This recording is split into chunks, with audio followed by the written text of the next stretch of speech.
First of all, thank you for having us. We really appreciate it. My name is Derek Edwards. I am the CEO of Call to Play Athletics. My name is Justin. I am also a co-owner. So I'll tell you a little bit about us. So like he said, we're an athletic company. We specialize in youth sports. But we always say that athletics is our foundation, but it's not our limitation. So we also own a production company as well. So we do promotions and productions as well. We are the owners of the Juneteenth Fireworks Festival located in Woodlawn. This is our third year throwing the event. Every year we have grown by 50%. So first year we had about 2,500. Second year we had about 6,000. And then this year we're anticipating almost close to 10,000 with all the new features that we have on our campus and our event. Juneteenth is really big to us. Everybody here know what Juneteenth is, right? Anybody need me to explain it? I will. Yeah. I got you. I can do it. I'll give you a real quick crash course real quick.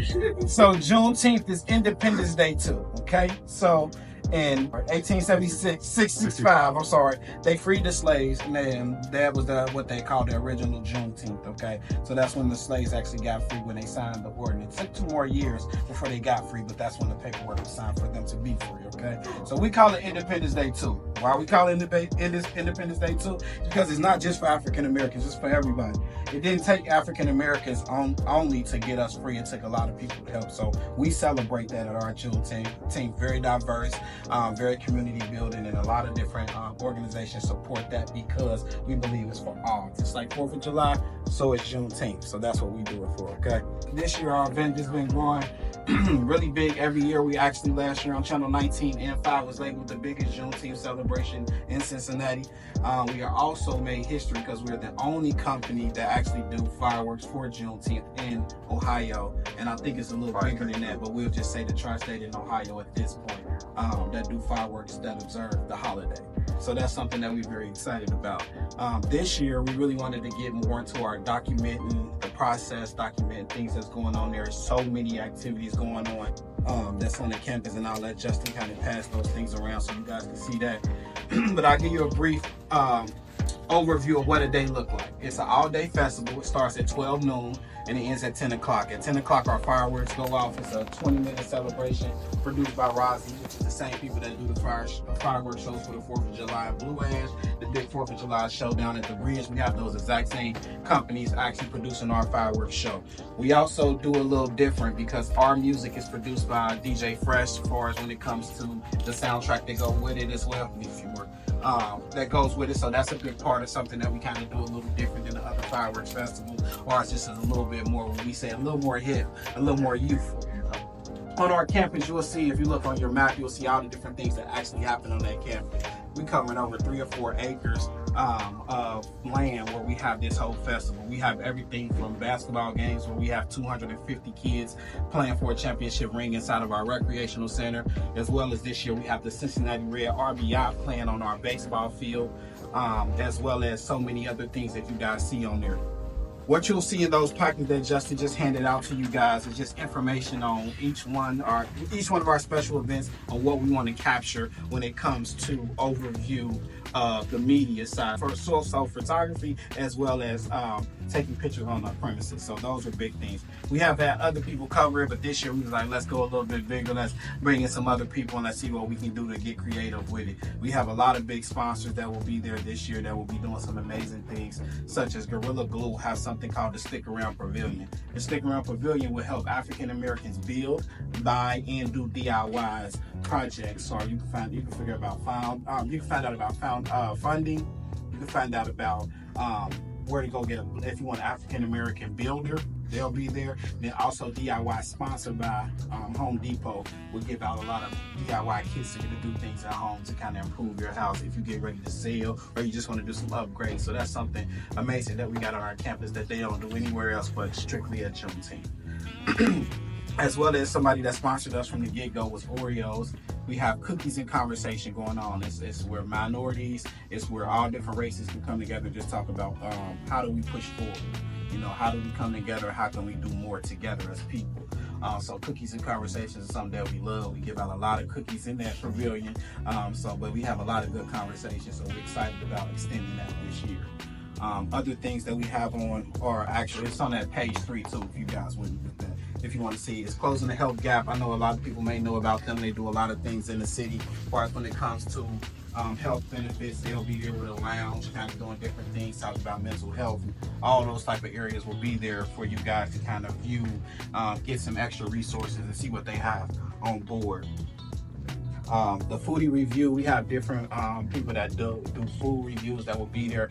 Our festival is really food driven, so we usually have about 12 to 15 food trucks there. So we decided to make sure we did something with a food review this year, just so more people can kind of engage with some of the entrepreneurs that's on site, and they can get a little bit more coverage as far as with people who will be doing there, putting different presentations together. Our main stage performance, so we always kick off the festival with a big dance competition. Also this year we'll be adding a double dutch competition. I mean, we are really big on youth that we present to the public, because we want to show that the youth can come out and have fun. It can be positive, and we have had no incidents for the 2 years, so we bring out a lot of youth.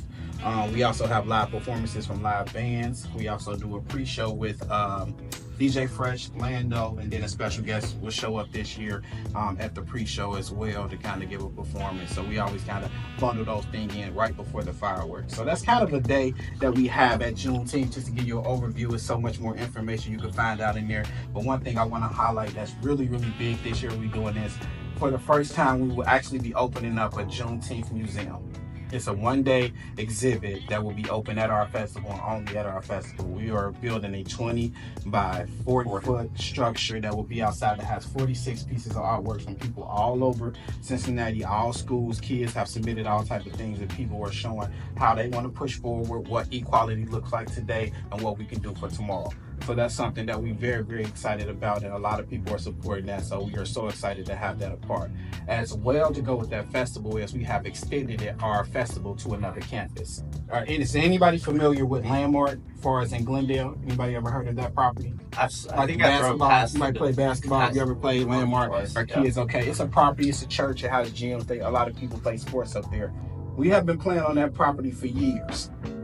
As we started to build out this concept of what we were doing with the museum, we got the opportunity to find out some great history, that there's underground tunnels that slaves used to get free on that property. It's less than 3 minutes away from our campus, so people will be able to board a bus, get on the bus, go over to that campus, view those tunnels, view some different exhibits that they will have there. We'll take them around to Woodline and see the oldest building in Woodline, which has an additional 2 underground railroad tunnels, and then they'll come back to the campus. There's so much going on over there as well, because we actually have the descendants of the slave owners that was on that land by the name of Elizabeth, that was actually on that land. They actually freed over 2,000 slaves on that land. They actually have a cemetery that they were buried in on that land. This other people that was around that was upset that they were freeing slaves, when they passed away, they digged them out of their grave and moved them down to Northside where they buried the slaves at, because they felt like they didn't deserve to be there, even though it was their cemetery. So that story will be told. A lot of other things will be going on for us. Like, you can view some of the tunnels, some of the pictures. We can't go in the tunnels at this point because it is against the law, but you'll get to see a lot of the pictures and the artifacts, and stand on the land and actually see, what is it, 275? 275 used to be a river, and you can see it used to be 4 tunnels that popped out to 275 where the slaves would get on the boat and go upstream to get free. So those are some important things. Yes, sir. Just out of curiosity. Sure. Why is it against the law to be on the tunnel? I think they might not be safe. They're not. You can't actually go in. You might get stuck. We don't know. Yeah. We may have been in a few of them. We may not. We just I ain't like gonna to call the invisible law. Exactly. But it's tons of them. So one thing about with our festival and us throwing it in the Springdale, Woodline area, we didn't even know that it was so many. It's actually 17 stops on the Underground Railroad in those areas. So we didn't even know that when we did it. You know, because originally we were supposed to be downtown doing this Juneteenth festival, but we decided to go and give back to the community that we practice in. So our kids practice in Woodline, so that's what we gave back to that campus, you know, because we big about that. So we do food drives, we give toys away to the kids, so we just really wanted to pour into the community that we were in. But look, it blessed us right back and gave us all this information that we didn't know exists. But yeah, so if you want to see those tunnels, I may be able to see, but I don't know. I mean, just speaking on it, I think that's so dope that it's still available. Yeah. Especially when coming from downtown Cincinnati all the way up there. How many neighborhoods have, gentrified or been redone that those things aren't even there anymore? Yeah. You know. And it's funny because a lot of homes really have them, and we still don't even know all the homes that have them. We just know about 17 spots, but I guarantee you it's probably double that. Some people just don't want to let you know what that means, and some people may not know. Even the property that we own, Landmark, the house that they actually had 4 tunnels in actually burnt down. Wow. But the tunnels remained because it was so low. They were able to do it. So when they rebuilt it, the tunnels were still there. So a lot of homes, yeah. Say it again. So it just like blocked the entrance? Yeah. They kind of sealed off the entrance now. They probably did that a long time ago. But yeah, so that's why some of them are still open and you can walk through. But that's I don't know how far you want to go. But those are things that we're excited about. We do entertainment well when it comes to Juneteenth, but the education was very, very, very important to make sure that people understood why we were celebrating. So those are big things that we really wanted to make sure that we covered and highlight this year, just because we were doing so many things that's breaking history. We really figured like, okay, how can we take this to the next level? And we felt like the media will be the best way of making sure that we document everything we're doing, as well as for the past 2 years, a lot of you guys can go in the museum and see how we actually put it together, what it took, because we even, us even getting fireworks from Razi was not easy, because that's one of the biggest companies. So you cannot just say, yeah, I'm going to rent them this week. So, there's a lot of hurdles that we had to jump over to make sure we got here for this holiday. But today, we're so excited that all of the sponsorships and all the partners that we partner with, from McDonald's to Rosa's, Cincinnati Reds, FC Cincinnati will be there as well. Yeah, so many people that supporting it. Our thing is, if you can't say it out loud, we don't want your support. So we want to make sure that people say it out loud. You guys hopefully will be able to allow us to make sure that we are getting it out even louder.